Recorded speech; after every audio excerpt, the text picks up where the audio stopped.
Tak ahojte, vítajte pri našom úplne prvom podcaste, ktorý sme sa rozhodli spolu aj s Vikou urobiť. A myslím si, že máme rôzne zaujímavé témy, či už vďaka našim životom, čo sa nám všetko v živote deje, alebo aj tým, že stretávame veľmi veľa inšpiratívnych ľudí, ktorí majú zaujímavé príbehy. A často, keď cestujeme na rôzne eventy alebo keď sa rozprávame a cestujeme za voľným časom v aute, tak sme sa tak bavili, že to by bolo dobre povedať aj iným ľuďom, že toto je zaujímavé a možno by sa mnoho ľudí v tom našlo. A tak sme to stále odkladali a sme sa teda zhodli na tom, že pôjdeme natočiť náš úplne prvý podcast, ktorý veríme, že sa vám bude páčiť, že vás bude zaujímať. Preberieme rôzne témy, či už životné alebo biznisové. No a my vám budeme určite vďačné za každé jedno zdieľanie, možno nejakú spätnú väzbu a podobne. A myslím si, že tie témy budú naozaj veľmi, veľmi zaujímavé. Ako som spomínala, či už zo života alebo z biznisu, ktorému sa dlhodobo venujeme spoločne a budeme sa na to tešiť.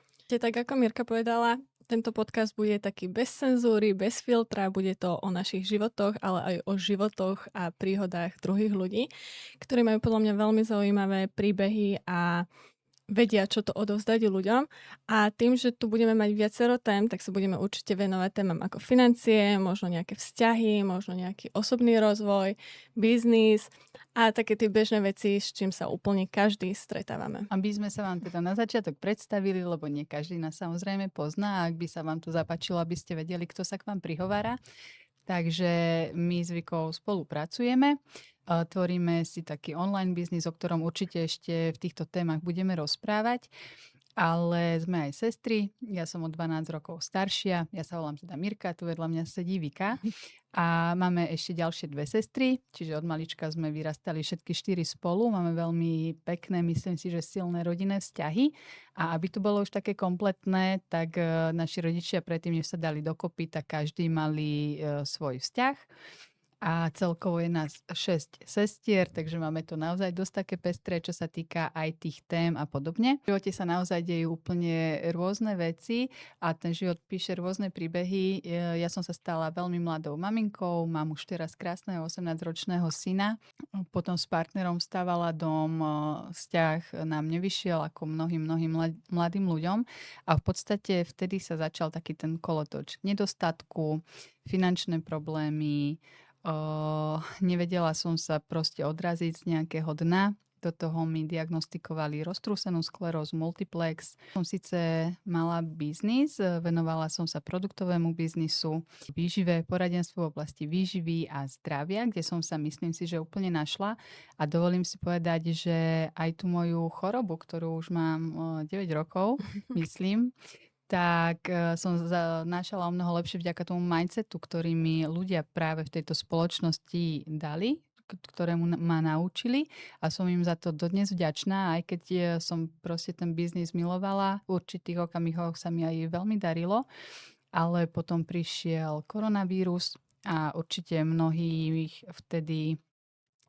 vtedy ten biznis možno nešiel alebo išiel horšie a ja som sa dostala do fázy úplného vyhorenia. Nevedela som, čo mám zmeniť, čo mám robiť inak a nechcela som si nejakým spôsobom pripustiť to, že asi musím ísť inou cestou, pretože či už tých ľudí, ktorých som v tom biznise spoznala, alebo celkovo to, čo bolo môjim životom 10 rokov, som zrazu si nevedela tak utiahnuť život a bolo to pre mňa naozaj náročné a veľakrát sme sa aj práve s Vikou o tom rozprávali, že asi by bolo potrebné niečo zmeniť a v tom období ja som sa musela vrátiť opäť k tomu, čo som vyštudovala, čiže k čašníctvu a aj keď som si kedysi myslela, že to je môj život a budem to robiť celý život, tak práve keď som sa už z toho produktového biznisu mala do toho vrátiť, aby som zlepšila svoje financie napríklad a podobne, tak to bolo pre mňa veľmi náročné. Už aj kvôli tej skleróze multiplex, ale aj kvôli tomu, že som to robiť nechcela. Už som nechcela tráviť víkendy alebo sviatky alebo hocičo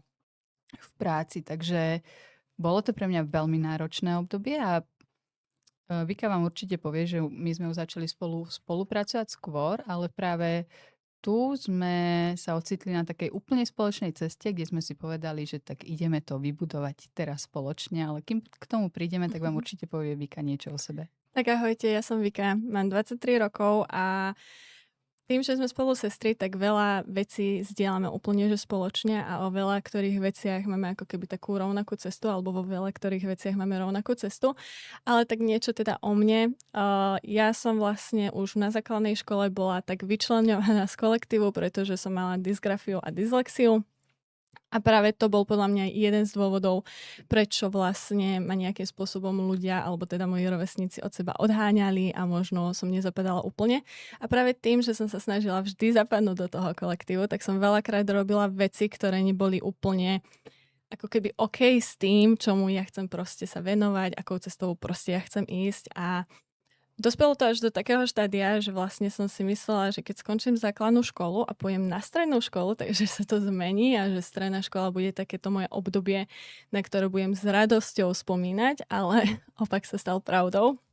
A bolo to tak práve aj z toho dôvodu, že som vlastne išla na prvú strednú školu, ktorá sa nám naskytla a bola to teda hotelová akadémia. Akože poviem takto. Priniesla mi tá škola veľmi veľa dobrých skúseností, ktoré mi v živote proste pomohli, ale nebolo to úplne to, čo proste by som chcela a ktorým smerom by som sa chcela ako keby dať. Čiže práve na základe toho, že som potom išla na strednú školu, kde som začala spolupracovať s Mirkou a teda s produktovým biznisom, tak som tam zažila znova to, že som bola vyčleňovaná z kolektívu, bola som dokonca neúplne obľúbený študent u profesorov, pretože som sa ako keby išla som inou cestou a to nebolo úplne v poriadku.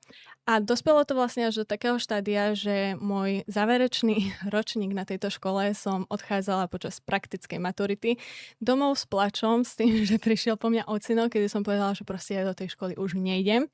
Ale nakoniec som to teda šťastlivo všetko dokončila. A po škole som sa zamestnala v 2 gastroprevádzkach a popri tom som riadila jednu chatu, pretože som si myslela, že keď z toho hneď na začiatok zoberiem viac, tak ako keby sa zabezpečím aj do budúcna a že proste si naštartujem pekne ten svoj život. No opak bol pravdou a prišla som do štádia, kedy som vyhorela, kedy som bola psychicky, fyzicky na tom zle a hľadala som proste niečo, čo ako keby mi to naštartuje a ako keby mi dá iný smer v tom živote.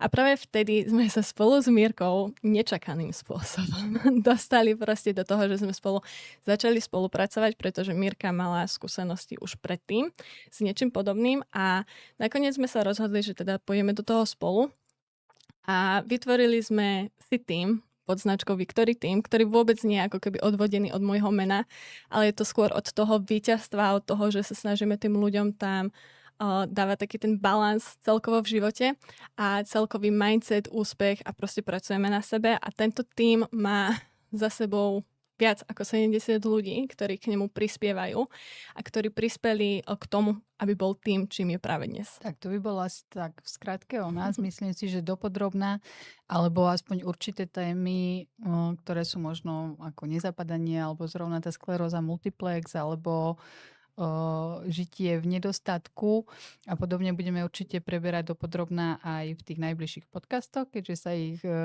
plánujeme natáčať viacej. No a keď sa vrátime k tomu Victory týmu, tak naozaj tam v podstate budujeme také zázemie pre tých našich ľudí, aby rástli nielen finančne, čo je samozrejme v dnešnej dobe veľmi, veľmi dôležité, ale hlavne, aby sa posúvali mindsetovo, pretože je to veľmi, veľmi dôležité v tomto tlaku, v tejto rýchlej dobe a úplne vo všetkom. Takisto sa snažíme byť ich supportom 24/7, podporovať ich.